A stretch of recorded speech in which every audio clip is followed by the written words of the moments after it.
Hello student, my self Anil Kushwaha from chemistry cracker classes. मैं आज आपके लिए state of matter class 11th का एक और नया टॉपिक लेकर आया हूं। मेरा आज का टॉपिक है डिफ्यूजन ऑफ गैसेस का है, जिसको हम ग्राम्स लॉ भी कहते हैं। काफी इंपॉर्टेंट टॉपिक है, हम लोग इसे समझेंगे। काफी एप्लीकेशंस इसकी बनती हैं, काफी न्यूमेरिकल्स इसके आपको मिल जाएंगे। एनसीईआरटी में तो इसको नहीं दे रखा है, लेकिन कंपटीशन पे अगर आप देखेंगे तो इसके काफी क्वेश्चंस बनते हैं। मैं पहले इसका एक बहुत परफेक्ट एप्लीकेशन आपको उसका बताता हूं, जिसकी आपको एग्जैक्टली मालूम पड़े कि हम इसका यूज क्यों कर रहे हैं। चलिए आप जरा समझिएगा कि मान लीजिएगा एक स्क्वायर मेरे पास है, आप ऐसे समझ लीजिएगा। यहाँ पे मैंने एक हाइड्रोजन गैस रिलीज की है, मान लीजिएगा। यहां से हमने अमोनिया गैस रिलीज की है, आप ऐसे मान लीजिएगा। इस कॉर्नर से मैंने यहाँ पे सल्फर डाइऑक्साइड गैस रिलीज की है, ये मान लीजिएगा। और यहां से आप मान लीजिएगा कि हमने क्लोरीन गैस को रिलीज किया है। और मान लीजिएगा सेंटर पे आप प्रेजेंट है, अगर आप या मैं सेंटर पे प्रेजेंट है तो कौन सी गैस सबसे पहले मेरे पास आने वाली है। ठीक है, मतलब किस गैस का रेट ऑफ डिफ्यूजन ज्यादा होगा, ये बात हम पता करते हैं डिफ्यूजन लॉ से, या जिसे हम लोग ग्राम्स लॉ कहते हैं। ग्राम्स ने देखा कि ये जो गैसेस के रेट ऑफ डिफ्यूजन होते हैं वो डेंसिटी पे डिपेंड करते हैं। चलिए वो बात मैं बाद में करूंगा, लेकिन पहले बात आती है कि डिफ्यूजन क्या है। मान लीजिएगा किसी रूम में हम अमोनिया गैस की बोतल्स खोल देते हैं, तो अमोनिया जो है वो आपकी पूरे रूम के अंदर तुरंत फैल जाएगी और एक होमोजीनियस मिक्सचर्स बनाने लग जाएगी। इसको हम लोग डिफ्यूजन कहते हैं। और अगर किसी जैसे टायर है और उसमें से या कोई भी गैस रिलीज हो रही है, एक सेंटर एक पॉइंट से गैस रिलीज हो रही है, तो उसको हमने इफ्यूजन कहा है। ठीक है, तो डिफ्यूजन इफ्यूजन अलग अलग चीजें हैं, तो मैं डिफ्यूजन की बात कर रहा हूं। तो आइए मैंने आपको बताना चाहा कि डिफ्यूजन लॉ हम क्यों पढ़ रहे हैं, कि कौन सी गैस की रेट ऑफ डिफ्यूजन ज्यादा होगी, कौन सी गैस सबसे पहले मेरे पास आने वाली है। इस क्वेश्चन का जवाब मैं सबसे लास्ट में दूंगा, कौन से आने वाली है, तो आप खुद समझ जाएंगे कि एग्जैक्टली पूरा सिस्टम था क्या। चलिए, तो ग्राम्स ने देखा कि at constant temperature and pressure the rate of diffusion is inversely to the square root of the density. जो रेट ऑफ डिफ्यूजन है वो इनवर्सली प्रोपोर्शनल होता है स्क्वायर रूट ऑफ डेंसिटी के, उस गैस की डेंसिटी के इनवर्सली प्रोपोर्शनल होता है। मान लीजिएगा कि मेरे पास दो गैसेस हैं, एक गैस की रेट ऑफ डिफ्यूजन R1 है, दूसरे की रेट ऑफ डिफ्यूजन मेरी R2 है। डेंसिटी है उसकी D1 और उसकी डेंसिटी है D2। तो according to rate of diffusion मेरा होगा R1 inversely proportional to square root of D1, मैं ऐसे लिख सकता हूं। R2 होगा मेरा इनवर्सली प्रोपोर्शनल, ठीक है, inversely proportional square root of D2। ठीक है, प्रोपोर्शन हटाने के लिए मैं कांस्टेंट यूज कर रहा हूं, तो मैं लिख सकता हूं R1 equals to K upon root में D1, और यहां लिख रहा हूं मैं R2 equals to K upon root में D2। तो इसको मैं थर्ड कर दे रहा हूं और इसको मैं फोर्थ कर दे रहा हूं। अगर मैं R1 R2 में रिलेशन डेवलप करूं तो मेरा आ जाएगा R1 अपॉन R2 बराबर K अपॉन रूट में D1 upon K upon root में D2। आप इसे मल्टीप्लाई कर लें तो R1 अपॉन R2 बराबर मेरे पास एक रिलेशन डेवलप होगा D2 अपॉन D1। ये रिलेशन मेरे पास आ चुका है रेट ऑफ डिफ्यूजन का। ये मेरा फर्स्ट गैस का रेट ऑफ डिफ्यूजन है, ये मेरा सेकंड गैस का है। फर्स्ट गैस की डेंसिटी है D1 और सेकंड गैस की डेंसिटी है D2। तो ये रिलेशन मेरा डेवलप हुआ है। अब मैं इसी रिलेशन में और कुछ थोड़े से बदलाव करूंगा। मैं इसे लिख सकता हूं R1 अपॉन R2 बराबर रूट में vapour density upon vapour density D2 की और वेपर डेंसिटी ऑफ, ठीक है, D1 की। ठीक है, हम लोग जानते हैं ये एक रिलेशन हमारे पास बन गया। हम लोग जानते हैं कि वेपर डेंसिटी जो होती है हमारी, ठीक है, वेपर डेंसिटी जो होती है 2 इंटू मॉलिक्यूलर वेट के इक्वल होती है। ठीक है, मॉलिक्यूलर वेट क्या होता है, वेपर डेंसिटी इंटू 2 टाइम्स होता है।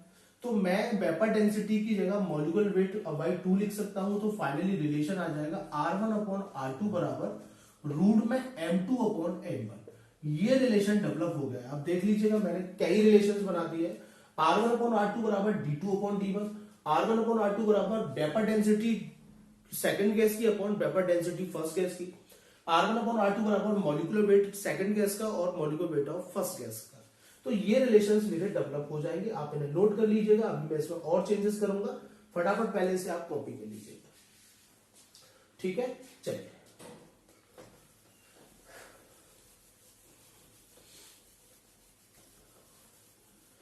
तो इसी में अभी मैं पहले चेंजेस कर रहा हूं, यहीं पे मैं इस पे थोड़ा काम कम करेंगे, हम इस पे ज्यादा करेंगे। R1 अपॉन R2 बराबर जो है मेरा D2 अपॉन D1, इस पे ज्यादा करेंगे।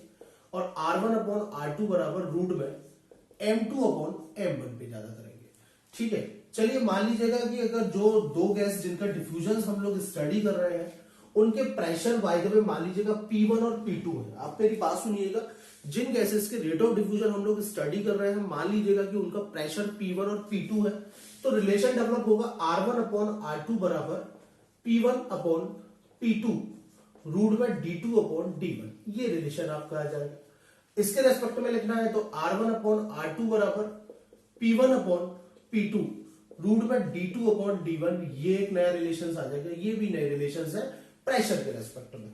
अगर आप जिस गैस का रेट ऑफ डिफ्यूजन स्टडी कर रहे हैं, अगर आपको उनका टेम्परेचर गिवन है, ठीक है, तो रिलेशन होगा R1 अपॉन R2 बराबर, ठीक है, T1 D2 upon T2 D1। ये रिलेशन आ जाएगा। और यहां पे आ जाएगा R1 अपॉन R2 बराबर रूट में T1 M2 अपॉन सॉरी या M2 आएगा सॉरी, ठीक है, और T2 M1। ये रिलेशन आ जाएगा। तो ये काम मैंने नए 4 रिलेशन डेवलप किए हैं मॉलिक्यूलर वेट के रेस्पेक्ट में और डेंसिटी के रेस्पेक्ट में। अगर प्रेशर गिवन है तो ये लगाना है, और अगर टेम्परेचर गिवन है तो आपको ये लगाना है। ठीक है, आप इसे कॉपी कर लीजिएगा पहले, और एक और टास्क दे दीजिए। ठीक है, अब आइए हम इनमें कुछ और चेंजेस करते हैं। आप पहले इसे कॉपी कर लें, जैसा स्क्रीनशॉट ले लें, इसे नोट कर लीजिएगा। ठीक है, चलिए चलिए देखिए, हमने निकाला हुआ है R1 अपॉन R2 बराबर रूट में D2 अपॉन D1, और हमने एक निकाला है R1 अपॉन R2 बराबर रूट में M2 अपॉन M1 निकाला है। ठीक है, मान लीजिएगा आपसे कोई कहता है कि जो मेरी गैसेस है वो L मीटर डिस्टेंस ट्रेवल कर रही है, या तो ये कह सकता है, या N मोल गैस डिफ्यूज हो रहा है, ये कह सकता है पर यूनिट टाइम में, या N वॉल्यूम या वॉल्यूम मेरा डिफ्यूज हो रहा है, V वॉल्यूम डिफ्यूज हो रहा है मेरा पर यूनिट टाइम में। तो उसके लिए मेरे रिलेशंस क्या डेवलप होंगे। ठीक है, तो उसके लिए है R मेरा हो जाएगा V अपॉन T, फिर हो जाएगा L डिफ्यूज मतलब डिस्टेंस ट्रेवल जो कर रही है गैस L अपॉन T, और R हो जाएगा N अपॉन T। ठीक है, तो मान लीजिए R1 के लिए रिलेशन क्या आ जाएगा। ठीक है, R1 के लिए रिलेशन क्या आ जाएगा, R1 के लिए मेरे पास आ जाएगा कि R1 बराबर क्या, V1 अपॉन, अब V और R एक सा ही लग रहा होगा, तो V1 अपॉन T1, और R2 आ जाएगा मेरे पास V2 अपॉन T2 आ जाएगा।